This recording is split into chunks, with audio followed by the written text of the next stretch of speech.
Doctor, அதாவது இரட்டை இலை நீங்க தொடர்ந்து சொல்லுவீங்க, எல்லாரும் ஒண்ணா இருக்கணுங்கிறது முக்கியம். அதே நேரத்தில் இது தொடர்ந்து பிரச்சனைக்குள்ளேயே இருக்கக்கூடாது. ஆனா தொடர்ந்து ஏன் பிரச்சனைக்குள்ளேயே இருக்குது அப்படின்ற ஒரு கேள்வி இருக்கு. Main reason complacency on the part of election commission. Election கமிஷனில் ஒரு ரூல் இருக்குது, இன்ட்ரா பார்ட்டி டெமோக்ரஸி.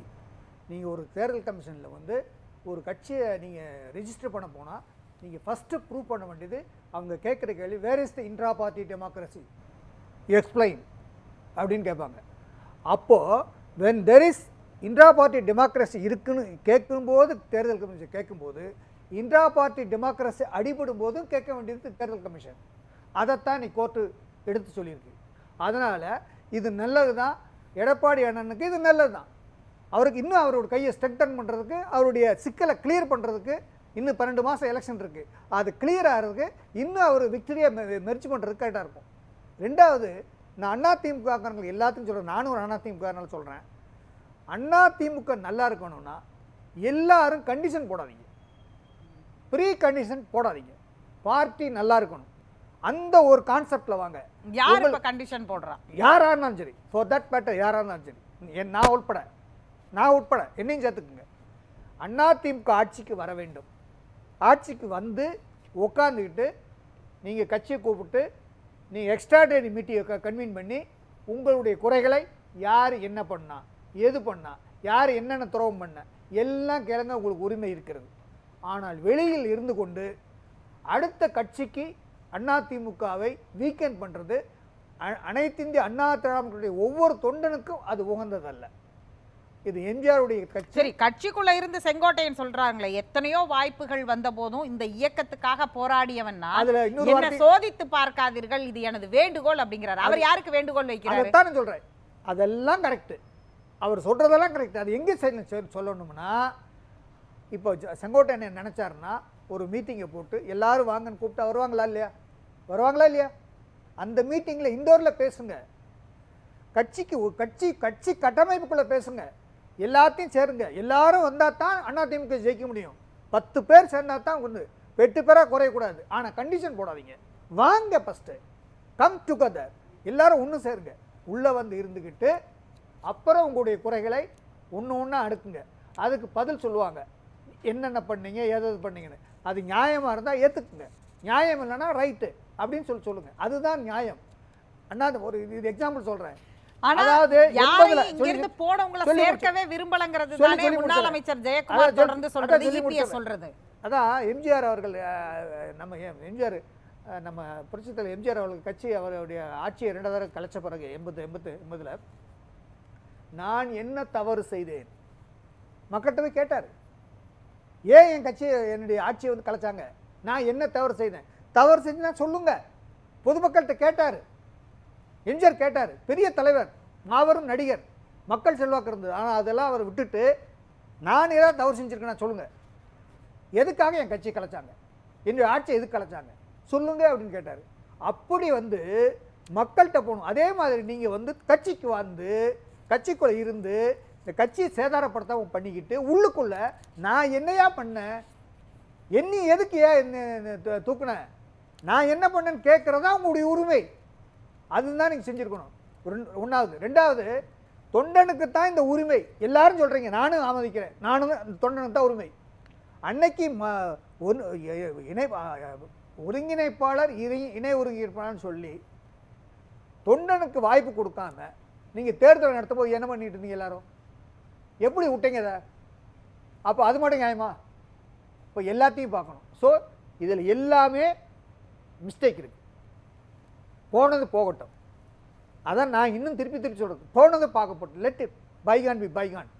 நடந்தது நடந்ததாகவே இருக்கட்டும். நீங்கள் சொல்கிறது இபிஎஸ்க்கும் சேர்த்து தான் சொல்கிறீங்களா? நான் வந்து கட்சியை நல்லா இருக்கணும்னு சொல்கிறேன். எல்லாம் கட்சியை பற்றி துதி பாடுறீங்களா, அவதூறு பேசுறீங்களா, அதை முதல்ல நிறுத்துங்க. கட்சி நல்லா எல்லாரும் வர்றோம், நாங்க எல்லாரும் வர்றோம்ங்கறாங்க, இவங்க சேக்கலங்கறாங்கன்றது அவங்க வைக்கிற வாதம். ஒரு சின்ன குழந்தைக்கு தெரியும், அதிமுகங்கிற ஒரு கட்சி இருந்தா தான் தமிழ்நாட்டுக்கு நல்லது.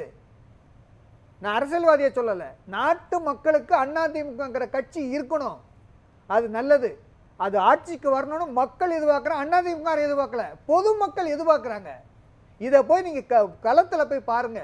ஒவ்வொரு கிராமத்திலுமே சரி, அது யார் அதை வந்து இணைக்கிறதுக்கு தடையா இருக்கிறான்னு ஒரு கேள்வி இருக்கு. நான் என்ன சொல்றேன், ஒன்று அப்படி இல்லையா, சரி ஓகே, ஒன்று நீங்கள் தொண்டர்கிட்ட வந்து ஒரு அப்பீல் பண்ணீங்களா, இல்லை ஒரு கூட்டம் போட்டு உங்களுடைய ஸ்ட்ரென்த்தை காமிச்சிங்களா, எதையாவது செஞ்சீங்களா? அப்போ நீங்கள் என்ன பண்ணணும், சரி நான் என்ன சொல்கிறேன், நீங்கள் ஒரு மனசாட்சி கேட்டு நம்ம கட்சி யாரோ தொண்டை இது பண்ணுறாங்க, பரவாயில்ல, நம்ம கட்சி நல்லா இருக்கட்டும், அப்படி பண்ணுங்க. இதுதான் நீங்க சொல்ற வாதத்துக்கு ஓபிஎஸ் வந்து இரட்டை இலை சின்னத்தை முடக்கியவங்கிற பேர் எனக்கு வந்துடக்கூடாது அப்படின்னு சொல்லி ஈரோட்டில் அவர் தன்னுடைய வேட்பாளரை வாபஸ் வாங்கினது அப்படிங்கிறதா இருக்கட்டும், அல்லது இந்த முறையும் நான் இரட்டை இலைக்காக நீதிமன்றத்துக்கு போக மாட்டேன்னு சொல்லிட்டு அவர் சுயேட்சையா நின்று அவர் வந்து ஒரு பலாப்பழ சின்னத்துல நின்னது, இதெல்லாம் அவர் சொன்ன வாதம் தானே. நான் இரட்டை இலைய சின்னத்தை முடக்கணுங்கிற பேர் வரக்கூடாதுன்னு தானே அவர் சொல்றாரு. கூடாது, அவரு நின்றுக்க கூடாது, அதுதான் சொல்றேன். நீங்க நின்னுட்டு நீங்க வந்து அப்படி பார்த்தா அன்னைக்கு சேவல் சின்னத்துல நின்னதையுமே நின்னு இருக்க கூடாதுன்னு சொல்லணும்ல. என்னைக்கு சேவல் அன்றைக்கு வந்து ஜேஜா அணியை எப்படி நின்னு ப்ரூஃப் பண்ணாங்க, அன்னைக்கு நின்னாங்க, ரைட் ஓகே. அன்னைக்கு வந்து நிலைமையை புரிஞ்சுக்கிட்டாங்க, நம்ம 2 பேரும் சண்டை போட்டா 2 பேருக்கும் 2 பேரும் ஒரு கான்சன்ஸ் இருந்துச்சு. நீங்க அப்படி வந்தீங்களா, அப்படி வந்தீங்களா?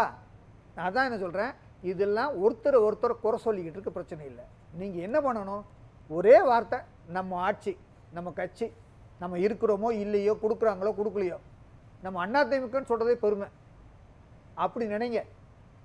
அதிமுக கட்சிக்காரங்கிறத சொல்ற பெருமை, அதை நினைங்க.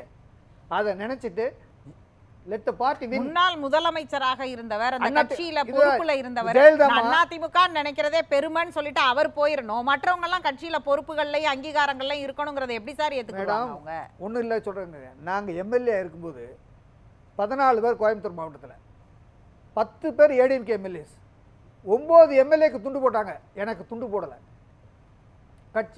கட்சி விழாவில், கவர்மெண்ட் விழாவில் நானே எதிர்த்து பேசினேன்னா? இதெல்லாம் நடக்கும் அரசியல்ல. அரசியல் என்பது அப்படித்தான், இதெல்லாம் பொறுக்கணும், இதெல்லாம் சகிக்கணும், ஒரே எண்ணமாக தான் இருக்கணும். கட்சி தான் நமக்கு தேவை, நமக்கு பேக் பண்ணி. இப்போ என்ன கிராமத்தில் அதிமுக துண்டை போட்டுட்டு தொண்டன் அப்படி தோளில் துண்டை போட்டு அப்படி தெருவில் நடந்தோன்னா அதே அவனுக்கு பெருமையை நினைப்பான். அதிமுக துண்டை போட்டுட்டு தெருவில் நடந்து வர்ற ஒரு தொண்டன் வந்து அதிமுக காரன் சொல்றதுல பெருமைப்படுவான். அதுதான் தொண்டன், அதுதான் அதிமுக. இது வந்து ஒரு குடும்ப கட்சி, பிணைப்பன. அதான் சொன்னாங்கன்னா, பெரிய லீடர் வந்து ஃபேமஸ் ஆக்டர் வந்து ஜான் மெக்கலான் எம்ஜிஆரை பார்க்க வரும்போது, இவ்வளோ பெரிய ஒரு கட்சி இவ்வளோ கட்டுக்கோப்பாக இருக்குது அப்படின்னு சொல்லி எம்ஜிஆரை பார்க்க, சீஃப் மினிஸ்டர் பார்க்க வரும்போது எம்ஜிஆர் சொன்னாரா அப்படித்தான் சொல்லிட்டு அவருடைய 4777 கார்லேயே ஏற்றி மாமல்லபுரத்துக்கு அனுப்பிச்சிருக்காரு. அங்கே தலைவர் வந்துட்டாருன்னு எல்லாரும் சேர்ந்து, தலைவர் வாத்தியார் வந்துட்டார்னு சொல்லி வந்து பார்த்தா, திறந்து பார்த்தா அது எம்ஜிஆர் இல்லை, இந்த வெளிநாட்டுக்காரர் இருக்கார். எங்கே தலைவர் காணணுன்னே தலைவர் இல்லை, ஒரு தலைவரோட ஃப்ரெண்டுன்னு சொன்னோன்னே அந்த தொண்டர்களாம் என் தலைவன் கார் தொடுறாங்களாம், தொட்டு அப்படி தொட்டு பார்த்து அழகு பார்க்குறாங்களாம். அப்போ தான் அவர் சொன்னாராம், தி கிரேட் லீடர், தி ஐகானிக் மாஸ் லீடர், தி எம்ஜிஆர் சொன்னாங்க, நான் கண்ணால் பார்க்குறேன் அப்படின்னாராம். அப்பேற்பட்ட கட்சி, அப்பேற்பட்ட தொண்டன். இது ஒரு குடும்ப பின்னணியான கட்சி. இப்பேற்பட்ட கட்சி அல்லோலப்படுது இப்போ. பட் இருந்தாலும் பரவாயில்ல, ஹேட்ஸ் அப் டு யாரு, எடப்பாடி பழனிசாமி. இவ்வளவு டர்மாயில்லையும் இந்த கட்சியை ஓரளவுக்கு கொண்டு போறாரு. அதில் அங்கொன்றும் இங்கொன்றும் தவறுகள் இருக்கத்தான் செய்யும். அது அந்த பக்கமா இந்த பக்கம் வர சொல்றதுக்கு நான் தயாரா இல்லை. ஆனாலும் by and large he is leading the party in a very democratic way. நம்ம கோஆபரேட் பண்ணிட்டு உள்ள போங்க. அவர் பெயரையே சொல்லாம பொதுக்கூட்டம் நடத்துறதே டெமோக்ராட்டிக்னு பார்க்குறீங்க. உள்ள போய் நின்று உள்ள, அதான் சொல்றேன். அது இந்த எலெக்ஷன் டைம்ல இதெல்லாம் தேவையில்லாது. பட் இருந்தாலும் இதெல்லாம் வந்து அடுத்து வந்து சரி ஓகே, இந்த டர்மாயிலையும் தாங்குறாங்களே அப்படிங்கிறது அவருக்கு தான் கிரெடிட் வருமே தவிர அவருக்கு இது கம்மியாக வராதுதான் என்னுடைய பார்வை.